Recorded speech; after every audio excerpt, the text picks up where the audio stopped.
Loud speaker के ऊपर अजान दी भी जाती है, तमाम मुसलमानों को हर किस्म के अपने जो राइट्स हैं वो उनको मिलते हैं, वो जिस तरह अपने रिलीजन को प्रैक्टिस करना चाहते हैं मिलते हैं। किसी हिंदू बनिए को जाके जवाब नहीं देना पड़ता कि जनाब लाउड स्पीकर की आवाज़ इतनी रखनी है या उतनी रखनी है।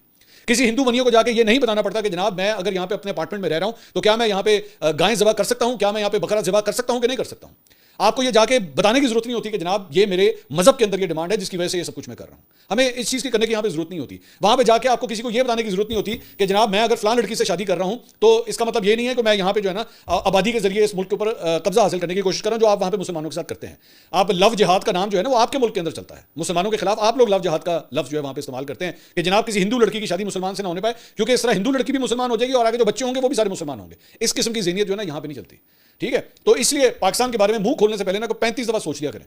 आप हैं मुसलमान, आप हैं अपने आप को कहते हैं पठान, लेकिन नाम के आखिर में पठान लिख देने से ना कोई पठान बन नहीं जाता। मैं इरफान पठान साहब आपको दावत दूंगा, हमारे यहाँ पे ना जो हमारे केपी के भाई हैं उनके सूबे के वज़ीर आला हैं अली अमीन गंडापुर साहब, जरा 2 दिन आके इनके पास गुजारें। यहाँ पे गंडापुर साहब ना आपको पठानों के अंदर घुमाएंगे, फिर आपको पता लगेगा कि पठान होता क्या है, चपली कबाब किसको कहते हैं, पेशावरी चप्पल किसे कहते हैं, और पठान का जो रोब होता है, पठान का जो इज्जत होती है, वो इस किस्म की पख पख करके बातें नहीं करता जो आप करते हैं। वो आपको इज्जत के साथ जो है ना वो जीना सिखाएगा। इसी दौरान वो जो एंकर बैठा हुआ था जिसके साथ ये इंटरव्यू चला था वो इतना को बेवकूफ़ आदमी है, इतना बेवकूफ़ आदमी है।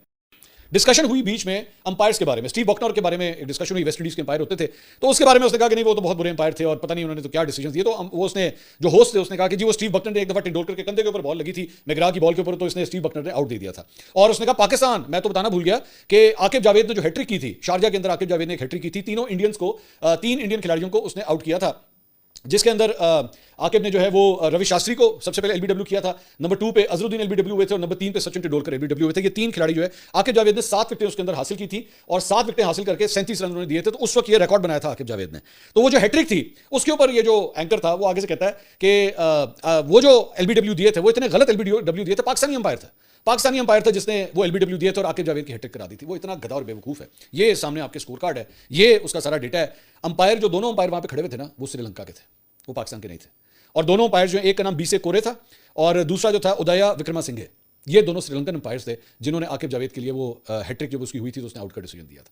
और अगर किसी को फिर भी यकीन नहीं है तो यूट्यूब के ऊपर जाके, मेरी इस वीडियो के बाद ना यूट्यूब के ऊपर जाके लिखिएगा आकिब जावेद हैट्रिक और जाके खुद देख लीजिएगा, तीनों प्लम आउट थे, तीनों प्लम आउट थे, सीधा सीधा कोई, बल्कि as a matter of fact जो पहला आउट हुआ था तो उसके ऊपर तो कमेंटेटर भी बोला था इट प्लम आउट।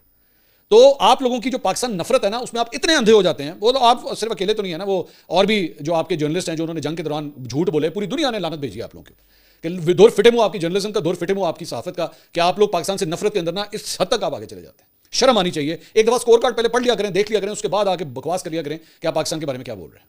अगली वीडियो में आपसे दोबारा मुलाकात होगी। अल्लाह हाफिज़।